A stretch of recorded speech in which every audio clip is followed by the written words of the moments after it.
الحمدللہ رب العالمین والصلاة والسلام علی سید الانبیاء والمرسلین بسم اللہ الرحمن الرحیم السلام علیکم ورحمۃ اللہ وبرکاتہ۔ محترم سامعین کرام، امید ہے آپ سب خیریت سے ہوں گے۔ آپ دیکھ رہے ہیں ہمارا YouTube channel Islamic information official. آج ایک نئی ویڈیو کے ساتھ آپ کی بارگاہ میں حاضر ہوئے ہیں۔ آج کی ہماری ویڈیو کا ٹاپک ہے کہ ریت سے بھری ہوئی تھیلی سونا کیسے بن گئی۔ محترم سامعین کرام، ایک اللہ پاک کے بہت بڑے بزرگ، اللہ پاک کے ولی، اللہ کے پیارے، آپ نے یقیناً نام سنا ہی ہوگا، حضرت سیدنا فضیل بن عیاض رحمۃ اللہ تعالیٰ علیہ، بہت بڑے عالم دین اور بہت بڑے اللہ کے ولی تھے۔ ان کے بارے میں آتا ہے کہ یہ اپنے ہدایت والی زندگی سے پہلے ڈاکو تھے، رہزن تھے، لوگوں کو رستے پہ لوٹ لیتے تھے، ڈکیتیاں کرتے تھے۔ لیکن ایک دن اپنے یہ قافلے کے ساتھ، اپنے ڈاکوؤں کے جھنڈ کے ساتھ کہیں جا رہے تھے۔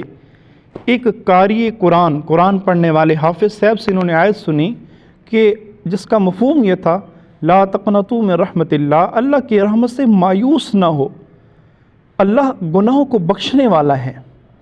اب جیسے حضرت سیدنا فضیل بن عیاض نے یہ آیت سنی، آپ ڈاکوؤں کے سردار تھے، آپ وہیں رک گئے، جیسے کہتے شاکڈ، آپ بڑے حیران ہوئے۔ اس قاری کے پاس گئے، جا کے پوچھا کہ قاری صاحب، اب یہ آپ نے آیت پڑھی، اللہ کی رحمت سے مایوس نہ ہو، اللہ جس کے چاہے گناہ بخش دیتا ہے، کیا اللہ میرے گناہ بھی بخش سکتا ہے؟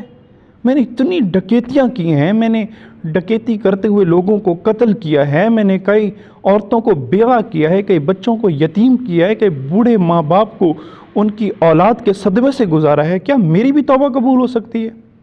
تو قاری صاحب کہنے لگے کہ بھائی، میں نے ایک آیت پڑھی ہے، میں کون ہوتا ہوں اس کی تفسیر کرنے والا، جب اللہ خود فرما رہے کہ اللہ کی رحمت سے مایوس نہ ہو، اگر کوئی توبہ کرتا ہے تو اللہ اس کی توبہ قبول فرماتا ہے۔ سیدنا فضیل بن عیاض نے توبہ کی، سچے دل سے اللہ تبارک و تعالیٰ کی ہدایت کو قبول کیا، اور اپنے جو ساتھ والے ڈاکو تھے ان سے کہنے لگے بھی اب سے تم اپنا سردار ڈھونڈ لو، کہ میں نے اب توبہ کر لی ہے، میں ہدایت کے رستے پر آ گیا ہوں۔ سارے ڈاکو کہنے لگے کہ فضیل، جب ہم غلط کام میں تھے، آپ ہمارے لیڈر تھے، ہمارے قائد تھے، تب ہم آپ کے ساتھ تھے، اب جب تم ہدایت کی طرف جا رہے ہو، اللہ تبارک و تعالیٰ کے رستے کی طرف جا رہے ہو، تو ہمیں اکیلا کیوں چھوڑ رہے ہو؟ ہم بھی تمہارے ساتھ آئیں گے۔ سب نے توبہ کی، اور یوں یہ ایک ڈاکوؤں کا گروہ ایک اچھے خاصے اور نیک مسلمان بن گئے۔ اب حضرت سیدنا فضیل بن عیاض کسی عالم دین کے پاس گئے اور ان کو اپنا سارا واقعہ سنایا، تو عالم دین نے بتایا کہ حضرت، آپ نے توبہ تو کر لی، بہت اچھی بات ہے، اللہ آپ کی توبہ قبول کرے، لیکن لوگوں کا جو مال لوٹا ہے وہ حقوق العباد تھا، وہ تو جب تک آپ واپس نہیں کریں گے آپ کے لیے بخشش نہیں ہے۔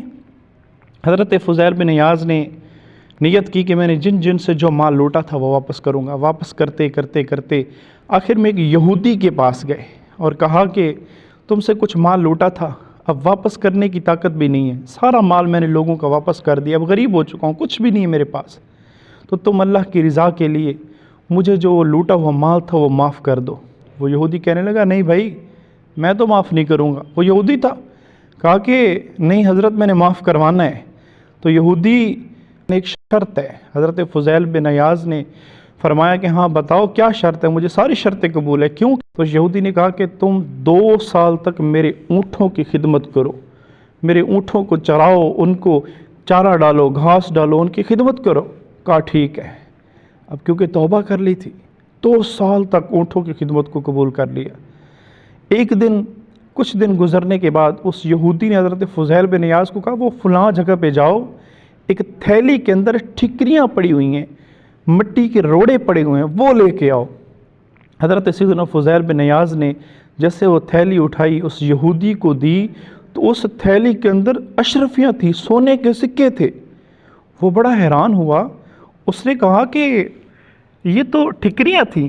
حضرت فضیل بن عیاض پوچھنے لگے کہ ہاں تم نے بھی مجھے یہی کہا ہے کہ اس کے اندر مٹی کے روڑے ہیں، ٹھکریاں ہیں، لیکن یہ تو سونا ہے۔